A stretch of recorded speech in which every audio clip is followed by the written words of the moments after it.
Franz Daniel Deronda, a novel written by George Eliot. Daniel Deronda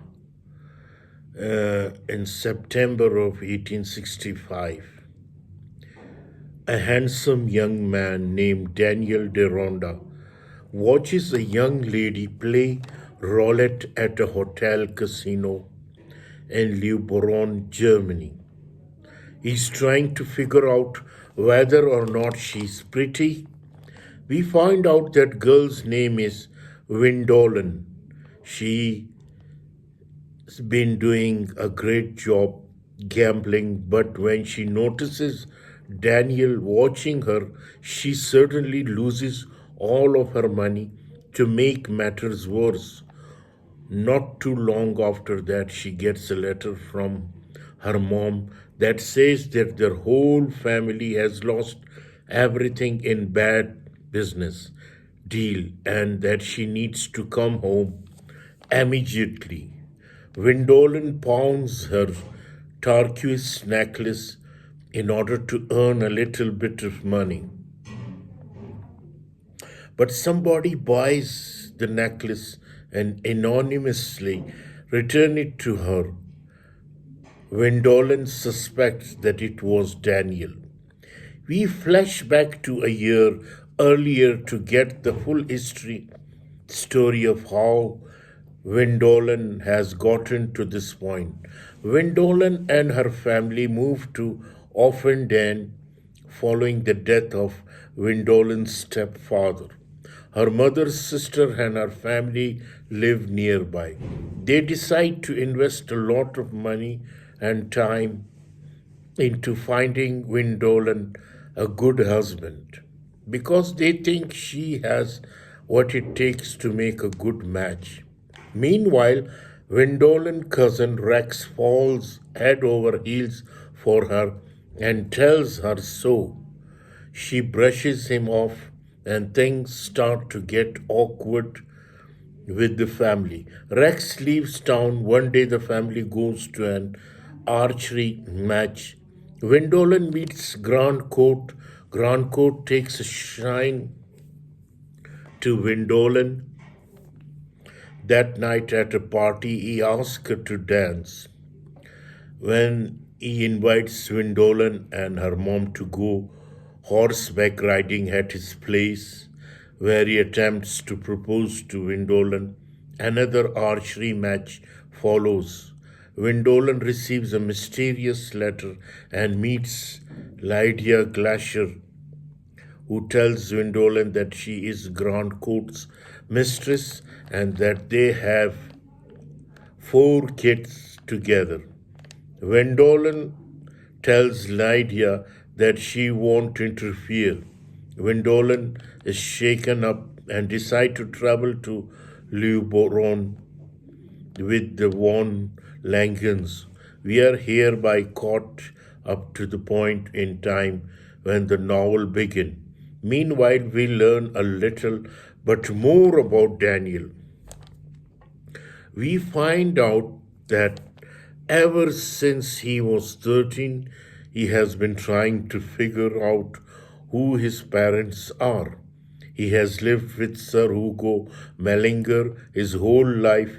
He suspects that Sir Hugo is actually his dad and that he was born illegitimately, but he has always been too shy to ask.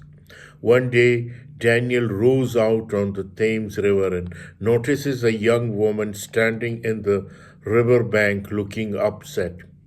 He realizes that she is going to try to drown herself. He gets her attention and keeps her from drowning. He takes her to live with Merrick family. She reveals that her name is Mira. She is Jewish and she came to London to find her family. Her evil father took her away from her mom and brother when she was 6, and she was only recently come back to find them. She has given up hope, though, which is why she tried to drown herself. Windolen, in the meantime, comes back to offend and to find her family in total ruin. She doesn't want to get a job as a teacher or governess.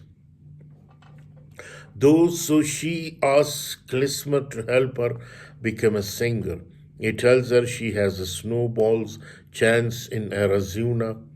She's never going to make it in the cutthroat world of stage. Totally distraught, Wendolen comes really close to taking a job as a governess for the Mompert family. But then Grandcourt proposes to her and she accepts.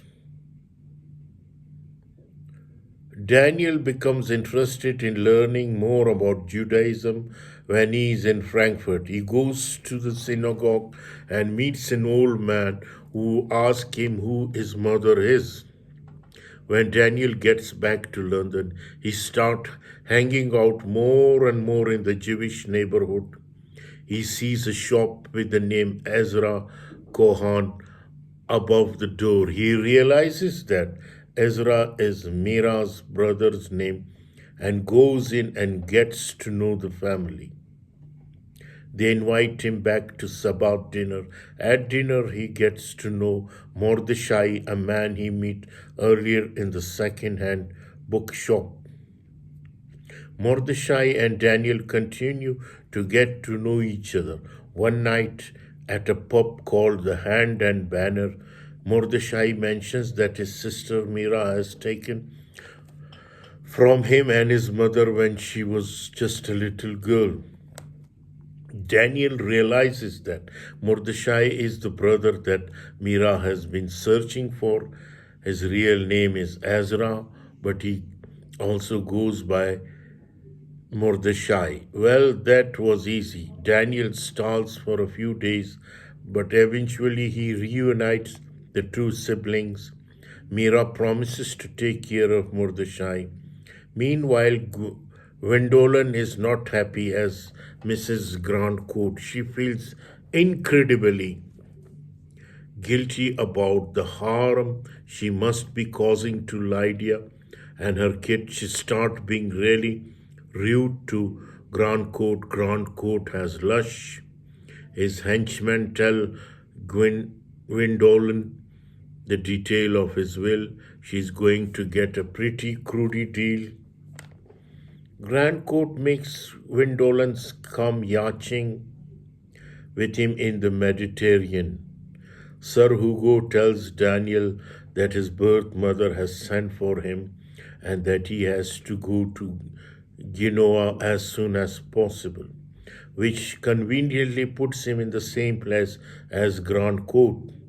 And Windolen at the very same time Daniel meets his mother, Leonora Holm Eberstein, who also goes by the names the Princess and Countess Alcherisi. She reveals to him that she is dying. She also reveals that he is Jewish. After Daniel receives all of this news, there comes another shock. Grandcourt drowned while he and Wendolen were off sailing. Daniel hears Wendolen's side of the story. She feels guilty for everything that has happened and basically hates her whole life. Daniel tells her it's not her fault and that she has to start living her life with the belief that she can and will be a better person. Daniel goes back to London and tells everyone that he is Jewish. He proposes to Mira.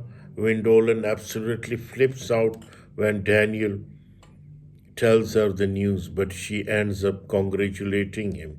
Daniel and Mira get married.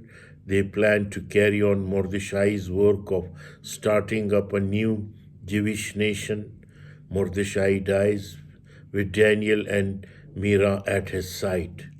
So this is the story of the Daniel Deronda by George Eliot.